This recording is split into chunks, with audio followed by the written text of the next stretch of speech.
Senate race in Alabama. Those black women, unspoken backbone of the movement, civilized in the face of oppression, passed over the most, rewarded the least, preparing the dinner, the best roast beast, with sweet potato pie smiles, are free all the while, kept the family together in good times and bad. Dogs sicked on them in front of the line. Blended suffering left from trail of tears, hummed in the church choir, chords of dreams unfulfilled.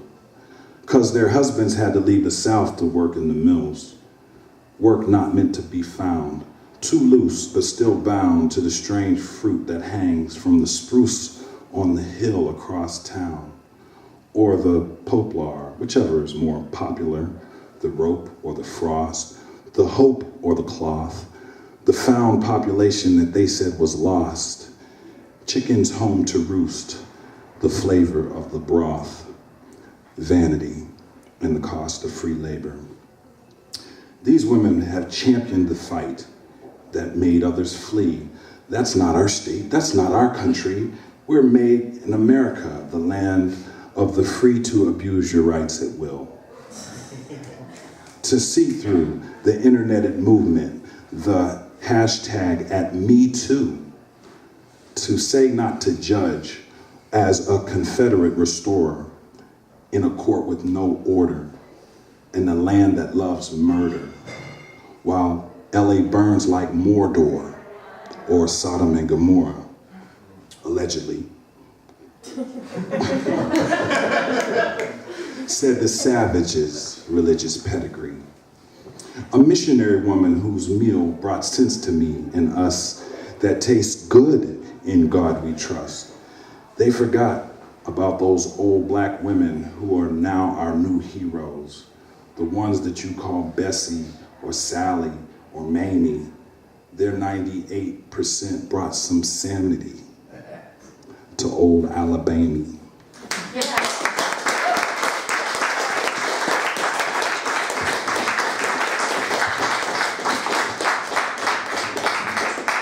Not even on my tiptoes was like onto his hamster. Not even on a good day. Thank you, Dave. So before our feature, we're gonna have Stella. Welcome, Stella.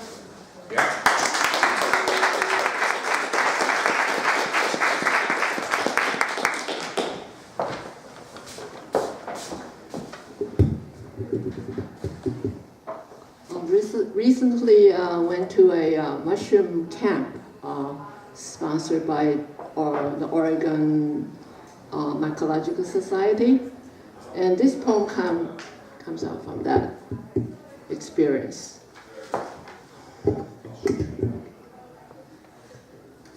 Eureka, a remark made by Edgar Allan Poe. I have found it. I saunter a narrow path that leads me to Rough Rock Beach. On both sides of this passage, grassy vegetation mingles with petite pine trees, portraying a quietude. I spot a red mushroom, a rosy russula with scarlet red cap, its stipe white with a pink blush. Now more russulas appear. I nestle in them. The same mushrooms grow in the mountains behind the village where I was born, as if dipping my toes into the stream where a water buffalo in the shade of the willow tree, not doing a thing, as if mother is braiding my hair, parting and splicing, making me whole again. Thank you.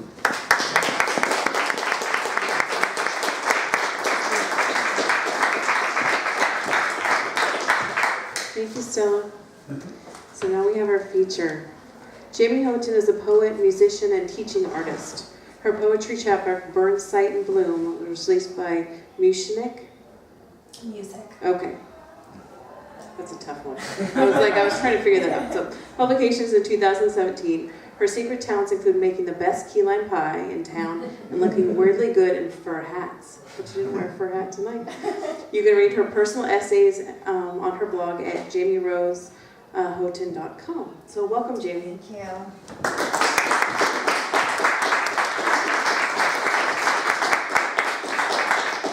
Hello. Hi. I loved hearing everyone so far. That was my child crying. So you can cry during my poem if she cried during yours. And I just saw my car go by the window, so I guess she's going for a drive. It's her first poetry event, you know. My memory is a sleeping child, limp and warm and difficult to wake, easy to leave tucked in. The year was a matchbox, and I saved my days, waiting for the right time to strike and burn. My memory is a stiff, worn joke, the sibilance of walking in snow. The numb sounds escape our mouths. It's too bad the earth is round, or everyone who didn't know when to quit would have walked off a long time ago. But they didn't quit. They built the century cart, a matchbox of pictures and dreams. They built the century, cartwheeling behind us, leaving tracers of mobile cages, of the truth evaporating. It sounds like milk on glass, quiet as fur. I like my gray quiet, but the body cannot escape the temperature, the raging blue sky. Our parents taught us gentle anguish, heavy laughter. They ate pictures and dreams out of tin cans, read the dime papers, grew tomatoes in the bathroom of the first apartment. We still eat tomato sandwiches. Our parents made things with their hands so we could make things with our minds. Your father's hands bear the scars of time spent cutting windows for other people. In his house, there are very few. We learn gentle anguish, heavy laughter, but our feet are tricky. We wear rock star hats. We light fires just because we have hands. Our parents made things with their hands so we could make things with our minds. My token mind, the one I don't mind admitting to, has come so far. Having so far imagined most of my life, wonders if I need live the rest. As of late, you are late on your cues, drawn gray and full of shell-shocked news, slow to enjoy the hues as they unfold, slow to mar the dunes of everyday conversation. Let's make something with our hands. After all, what did we crawl out of the water for? Thank you.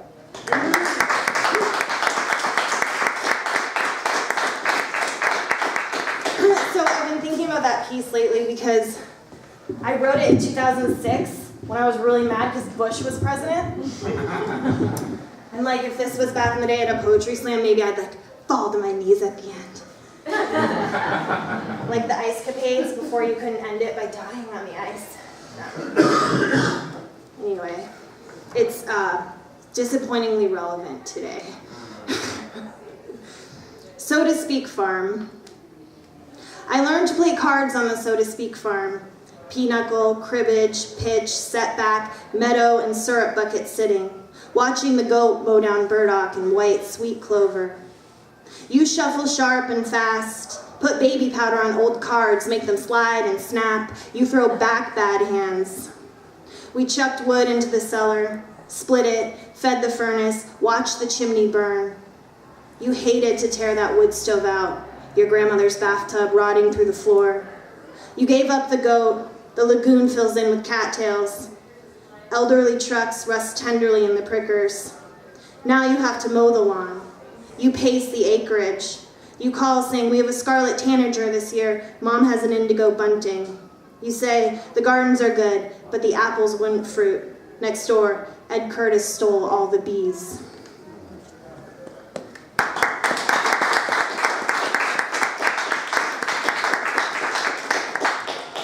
Ed Curtis always got all the blame, for stealing our bees. And I don't know if he knows that he made it into the book, but I asked my dad to tell him. I work in a restaurant that used to be a funeral home. True story. True story. I like to open the door, wipe the edge of your plate clean, sprinkle salt on your egg. I like to see you need another napkin, sauce running down your chin. polish the silver, a good, clean rag. Hear about your day, but please, don't ask about mine. I'm here to pour the wine, provide the knife. Be sure they prepare your meat the way you like. Your feet trail crumbs even after I sweep. Put the chairs to bed and go in my silent shoes.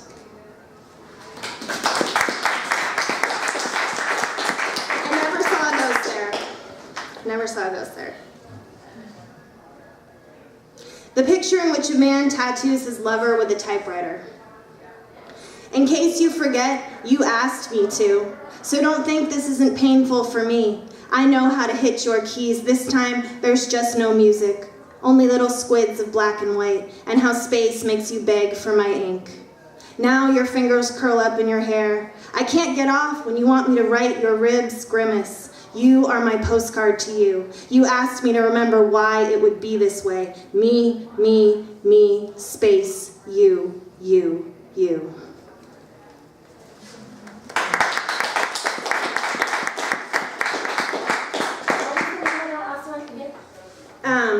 A picture.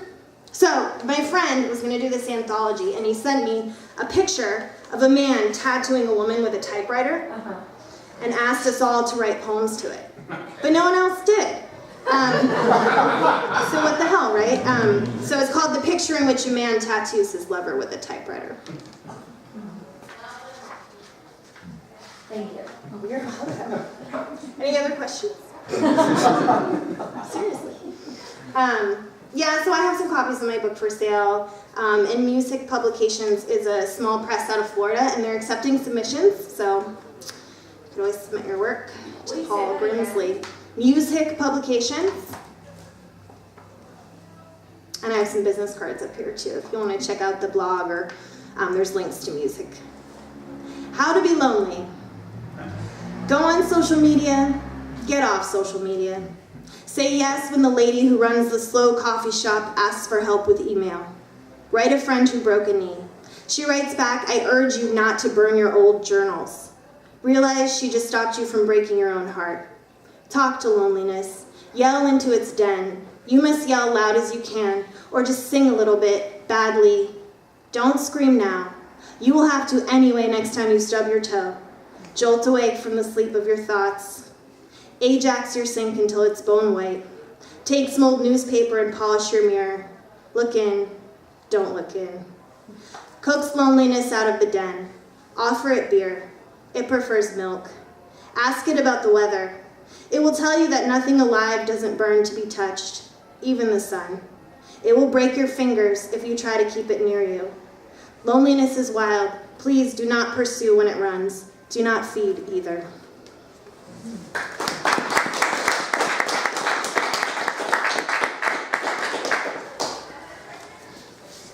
So this is the last one I'm going to read from Burnside and Bloom, and then I'm going to read some new pieces that I brought somewhere. Yeah, they're in here. It's called The Mower to the Glowworms, which is a title to an old Andrew Marvell poem.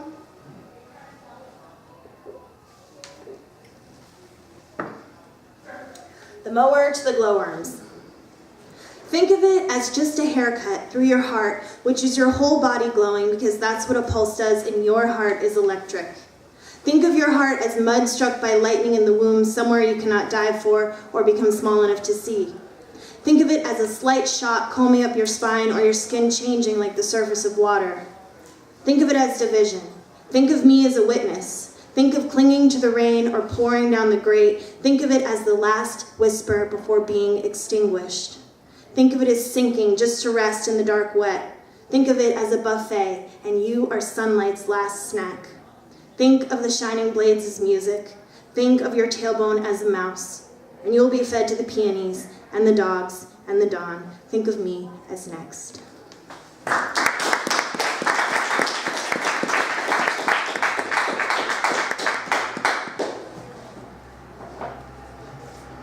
So I'm going to read you some new pieces. I'm working on a collection it's called Hero. I don't know if that's what it'll be called when it's done, but it's kind of like a reimagining of the Odyssey. So if you're not familiar with the story, the hero goes down to the underworld seeking the prophet, But he sees his mother there, and he didn't know that she was dead, so that's how he finds out. It's just by running into her down there. Mother, I fed you from my breast, and now here I am crouching before you, black blood in my mouth. How it eases my thirst. I held you in my arms when I was young. Don't look too closely. Just tell me, how do you come living to the gloomy dark? It is difficult for those alive to find these realms, since there are great rivers and dreadful waters between us, not least ocean. I didn't bring you into this world to suffer. I suffered for you. I caught an octopus-sized grief in my heart, trapped for 7 years until it broke free, into the wilderness, which is here. At least I thought you'd die a hero's death, but here you are, with the shadows, and still so far from home, farther than I ever thought possible, and so am I. I wrapped you in the softest lamb's wool and ran my fingers through your hair. I sang to you, yet you are not where you belong. I started towards her. 3 times she escaped my arms like a shadow or a dream, and the pain seemed deeper in my heart. Then I spoke to her. Mother, since I wish it, why do you not let me embrace you? She said, oh, unfortunate child, this is the way it is after death. The sinews no longer bind flesh and bone.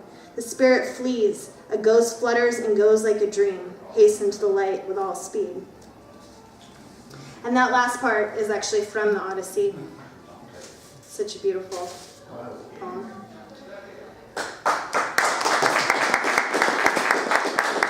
Someone read a poem to the Muse earlier. Was that you? No? Who was that? It was Jerry. Jerry, yes. Oh, sorry, I know I didn't actually put my eyes on you. Well, Jerry, I noticed that. I've been reading about the Muses. Hero, what I have learned. You can speak to dead friends, but they don't recognize you until you feed them something. You can even meet your dead mother, but you can't hug her. If you are far away when she dies, you will weep. Either way, you will weep. There is a beneath. You will say hundreds of goodbyes. You will want thousands of things. You will pay for what you want. There is a price for all magic. The Sirens. We lost our wings. We are stuck on these rocks and only wanted to sing for companionship. We live on air and sea. The salt bleaches the bones. We are brittle and white like an ash at its hottest. We are the end of the very long cigarette of your desire. The salt burns your throat, but it brushes us so clean our skin whistles. Our whole bodies are making the song. It is not like your body. Someone, somewhere, wears our wings as crowns. But our wings were like ordinary birds once. You could have picked your teeth with our wishbones. You could have sunk your hands into blue downy feathers. We'd rather still be sparrows than these cold instruments of songs. No one remembers they come to us. We do not go to them. Either way, we sing.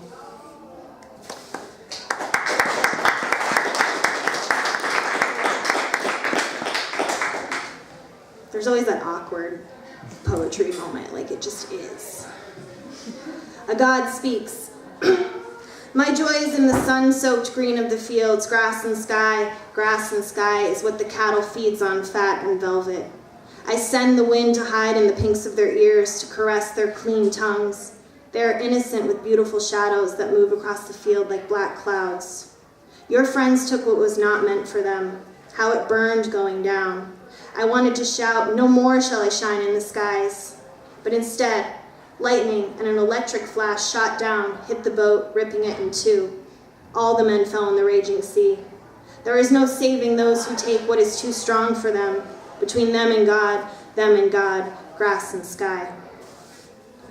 At home, grow into your mistakes, cheat grass in a dog's ear, the gorge on fire, the rain too brief, hissing at the dark, a shadow with an animal trapped inside. The sky lightens, deer shelter beneath the porch. Bad news comes in waves. People bring us meals like trains, each little offering roaring us back to hush, hush. There is nowhere to go and nothing to do, and only the weather can really be talked about without breaking our hearts. Break my heart.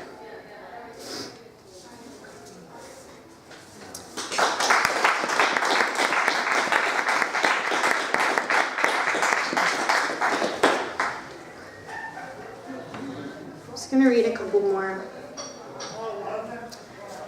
Thanks for having me up in Vancouver.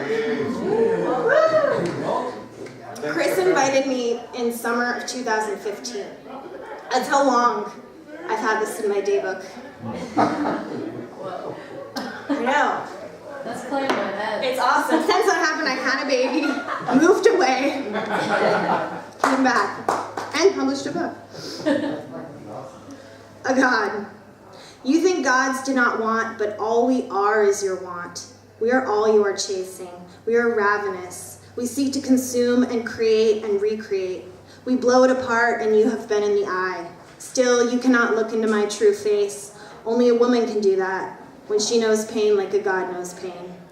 But still, you have sons and watch them walk out of the lethal giant light.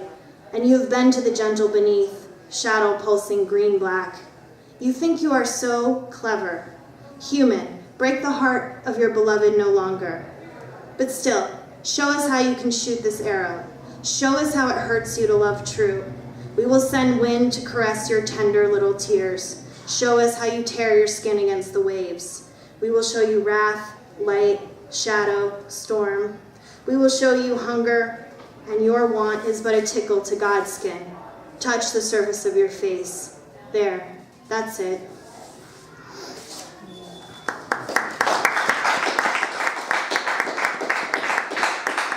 The gods are like so hot for all the humans in the Odyssey. I forgot about that.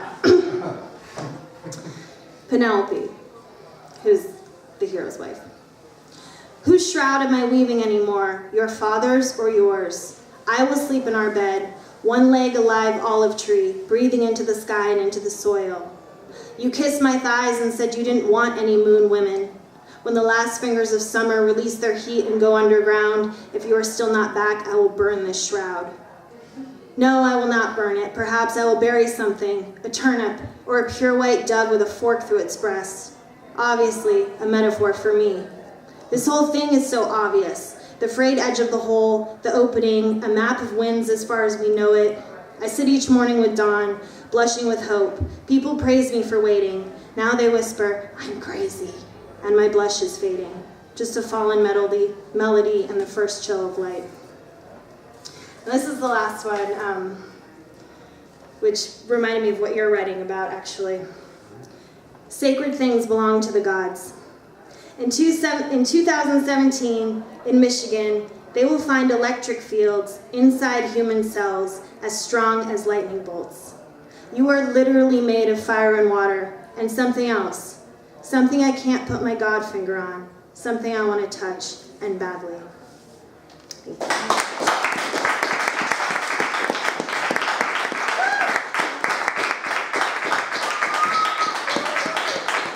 Jamie. Let's give her one more round of applause.